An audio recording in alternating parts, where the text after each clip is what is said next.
আমার আন্ডা বাচ্চারা সহ আমরা ফ্যামিলিতে মানুষ মোট 3 জন। এই যে অতিষ্ঠ গরমে কোনো মতো শুধু রান্না বাড়া করে দিনগুলো কাটাচ্ছিলাম। খুবই হালকা পাতলা মশলায় হচ্ছে রান্নাগুলো করতেছিলাম, আর ভিডিও তো কোনোভাবেই করতেছিলাম না। আমি যে ভিডিও করতেছি না এটা কিন্তু আমার পেজ দেখে ভালোই বুঝতে পারতেছেন। যাই হোক, আজকে হঠাৎ করে শুনলাম যে মেহমান আসবে। অন্যান্য সময় দেখা যায় মেহমান আসলে আমার খুব ভালোই লাগে, রান্না বাড়া করে গুছিয়ে খাওয়াতে কিন্তু আমার অনেক বেশি ভালো লাগে। বরাবর মতো এটা আমার পছন্দের কাজ, কিন্তু গরমে আসলে রান্নাঘরে থাকাটা অনেক বেশি মুশকিল হয়ে গেছে। এই গরমে রান্নাঘরে দূরের কথা, মানে ঘরে থাকাই মুশকিল হয়ে গেছে। যারা রাস্তাঘাটে বাহিরে কাজ করে তাদের যে কি অবস্থা আল্লাহ ভালো জানেন। আসলে পেটের তাগিদে বা খিদার তাগিদে কিন্তু সবকিছু করতে হয়। যে এই পরিমাণ গরম তাতে কিন্তু কোনো কিছুই থেমে নাই, সবকিছুই চলছে। তো যাই হোক, আমি রান্না বাড়া কিন্তু শুরু করেছি। এই প্রচন্ড রকম গরমে কিন্তু মানুষ শরবত বা ঠান্ডা জিনিস ছাড়া কিছুই খাচ্ছে না, বাট আমার ব্যাপারটা একেবারে আলাদা। আর এই ব্যাপারটা নিয়ে কিন্তু আমার হাজবেন্ড অনেক বেশি অতিষ্ঠ বলতে পারেন। মানে গরম হচ্ছে 40 ডিগ্রি হোক আর 45 ডিগ্রি হোক, আমাকে কিন্তু চা খেতেই হবে।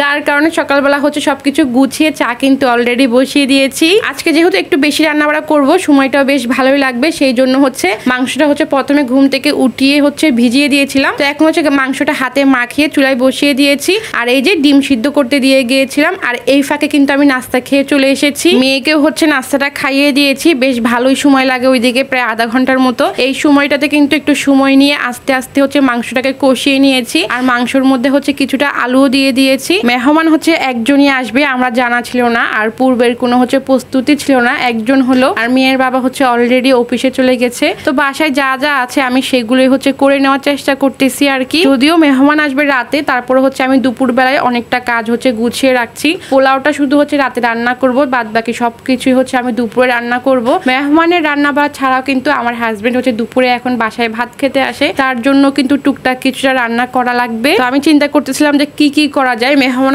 আসলে বেশ কিছু যদি আইটেম না হয় তাহলে কিন্তু আমার একেবারে ভালো লাগে না। যাই হোক, এখানে হচ্ছে আমি মুরগিটা বসিয়ে দিয়েছি। মুরগিটা হচ্ছে একটু আস্তে আস্তে ভালো করে কষিয়ে নিব, তারপর হচ্ছে অন্যান্য রান্নাগুলো করে নিব। ওই যে বললাম দুপুরের জন্য রান্না করব, সেই জন্য হচ্ছে ভেন্ডি ভাজি করব, ডাল করব, তাছাড়া তো গরুর মাংস আর মুরগির মাংস আছেই। আর এইদিকে আমার হাজবেন্ড ফোন দিয়ে বলতেছে পোলাও যেহেতু রান্না করবা, কোফতা পোলাও রান্না করো, তোমার হাতের কোফতা পোলাওটা খেতে আমার অনেক বেশি ভালো লাগে। তো কি আর করার, এই যে কোফতাটা হচ্ছে রেডি করে নিচ্ছি। পোলাওটা যদিও রান্না করব, কোফতাটা হচ্ছে এখনই হচ্ছে রেডি করে ফেলবো, কারণ কোফতাটা হচ্ছে রেডি করতেও কিছুটা ভেজাল আছে। যদিও ভিডিওটা আমার আরো কয়েকদিন আগের। এই প্রচন্ড রকম গরমে কিন্তু সন্ধ্যার পর রান্নাঘরে কিছুই করতে মন চায় না। তো যাই হোক, এই যে গোল গোল কোফতাগুলো সেগুলো হচ্ছে আমি পোলাওর সঙ্গে দিয়ে দিব। আর এই যে যেগুলো হচ্ছে একটু চ্যাপটা চ্যাপটা করে ভেজে নিয়েছি, ওগুলো হচ্ছে পোলাওর সঙ্গে এমনিও খাওয়া যাবে বা ভাতের সঙ্গেও খাওয়া যাবে। এই কোফতাটা আমার মেয়েও খেতে অনেক বেশি পছন্দ করে। আর এই কোফতার রেসিপিটা কিন্তু আমি আগেও আপনাদের সঙ্গে শেয়ার করেছি, সেই জন্য আজকে ওইভাবে আর শেয়ার করলাম না। তো যাই হোক, এই যে আমার কোফতাগুলো কিন্তু হচ্ছে ভাজা হয়ে গেছে, আমি সবগুলোকে তুলে নিচ্ছি। আর এই কোফতাটা চাইলে কিন্তু রেডি করে হচ্ছে ডিপ ফ্রিজে রেখে দেওয়া যায়। জাস্ট হচ্ছে ভাজার আগে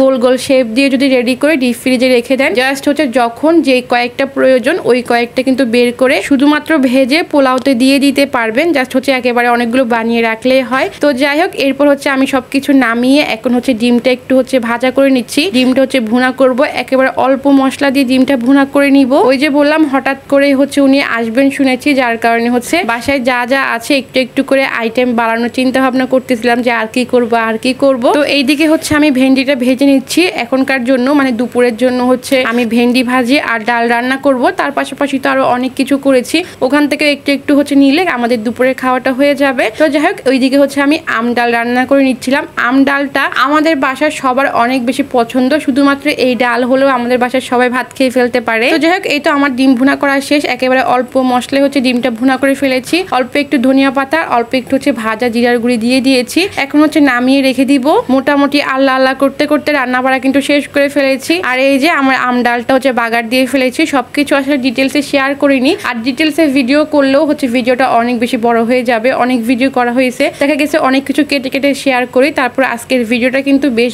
ভালোই বড় হয়ে গেছে। আর এই তো আমার রান্নাঘরে কিছুটা এই অবস্থা। ভাতও রান্না করে ফেলেছি দুপুরের জন্য, আর সবগুলো হচ্ছে রান্না করাও শেষ। আজকে রান্না করেছি গরুর মাংস, মুরগির মাংস, ডিম ভুনা করেছি, কোফতা করেছি, তারপর হচ্ছে ডাল রান্না করেছি, ভাজি করেছি। এই তো ছিল হচ্ছে দুপুরের আয়োজন আমার জন্য। আর এখন হচ্ছে আমি পোলাওটা রান্না করে ফেলতেছি। পোলাও রান্না করার সময় আমার হাজবেন্ড আবার উড়ে এসে বলতেছে কয়েকটা মটরশুঁটি দাও, তাহলে কিন্তু খেতে অনেক বেশি মজা লাগবে। তার সঙ্গে সে হচ্ছে একটা গাজরের অর্ধেকটা হচ্ছে গ্রেট করে দিয়েছে, সেটা হচ্ছে পোলাওতে দিয়ে দিলাম। এই তো পোলাওটা বসিয়ে দিচ্ছি। আমি কিন্তু দুধ দিয়ে দিয়েছি, তো পোলাওটা হচ্ছে বসিয়ে দিব। মেহমান আসতে এখন বেশ দেরি আছে। এই যে পোলাও কিছুটা এই অবস্থায় আছে। এইভাবেই হচ্ছে বসিয়ে এখন রান্নাঘর থেকে চলে যাব। তো যাই হোক, যেতে যেতে আপনাদের কাছ থেকে বিদায় নিব। আজকের ভিডিওটি কেমন লেগেছে অবশ্যই জানাবেন। সবাই অনেক অনেক ভালো থাকবেন, সুস্থ থাকবেন আর আমাদের জন্য দোয়া করবেন। আসসালামু আলাইকুম, আল্লাহ হাফেজ।